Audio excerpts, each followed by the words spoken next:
महाराष्ट्र में उद्धव ठाकरे की सरकार खतरे में है।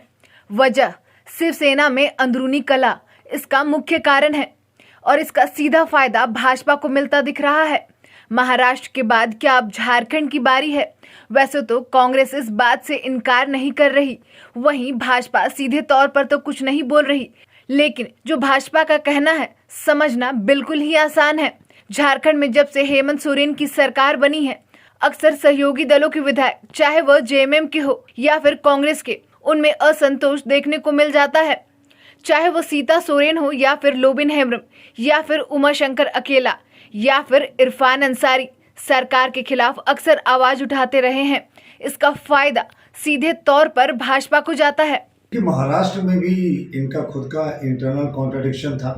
हमारा कोई लेना नहीं देना नहीं। अगर शिवसेना अपने विधायकों को एक नहीं कर सकती, 12-13 विधायक उसके पास बच जाते हैं और ज़्यादा 40 से ज़्यादा विधायक चले जाते हैं शिंदे साहब के साथ, तो आप सोच सकते हैं कि क्या इनके पार्टी का इंटरनल डेमोक्रेसी होगा। और सबने एक ही बात कही कि भाई हमारी बात नहीं सुनी जाती, भाजपा को इससे कोई लेना देना नहीं है, शिवसेना का इंटरनल मैटर है, वो खुद का फैसला कर रहे हैं। हम किसी भी चुनी हुई सरकार को डिस्टेबलाइज नहीं करते, लेकिन उनकी पार्टी को छोड़कर कोई अलग हट रहा है तो ये हमारा फर्ज नहीं, ये हमारी जिम्मेवारी नहीं कि हम उसे रोकें।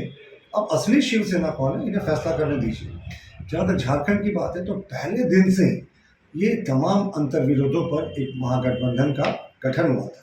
उस गठबंधन में दो कॉन्ट्राडिक्टरी विचारधारा वाले दल थे।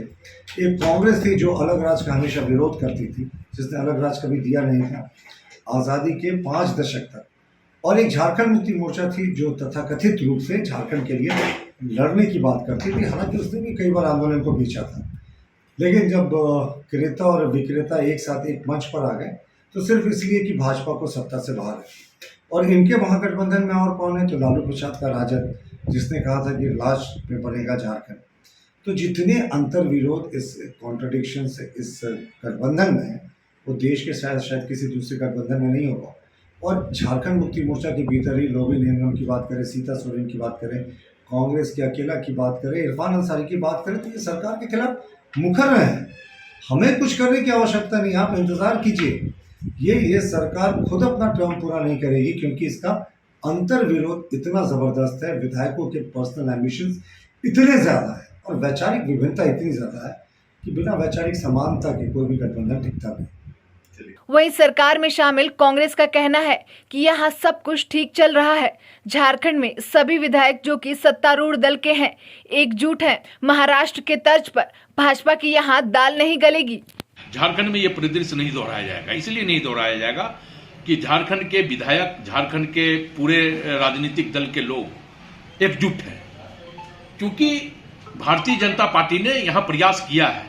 इस राज्य में भी ऑपरेशन लोटस की शुरुआत हुई है, लेकिन हम सैल्यूट करते हैं, धन्यवाद देते हैं राज्य के महागठबंधन के तमाम विधायकों को, जिन्होंने भारतीय जनता पार्टी के चेहरे को बेनकाब करते हुए इनका ऑपरेशन लोटस को पूरी तरह फ्लॉप कर दिया। झारखंड की यह मिट्टी है और झारखंड की मिट्टी को खरीदने की औकात न तो भारतीय जनता पार्टी को है और न इनके किसी बड़े नेताओं की है। बहरहाल देश के कई राज्यों में भाजपा के पास सरकार बनाने की संख्या बल नहीं भी रहते हुए कई राज्यों में वह अपनी सरकार बना चुकी है।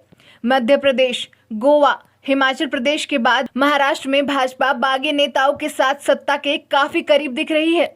विशेषज्ञों की माने तो भाजपा की अगली नजर झारखंड पर है। अब देखना दिलचस्प होगा झारखंड की राजनीति में आगे और क्या कुछ होने वाला है। रांची से न्यूज विंग के लिए मनीष झा की रिपोर्ट।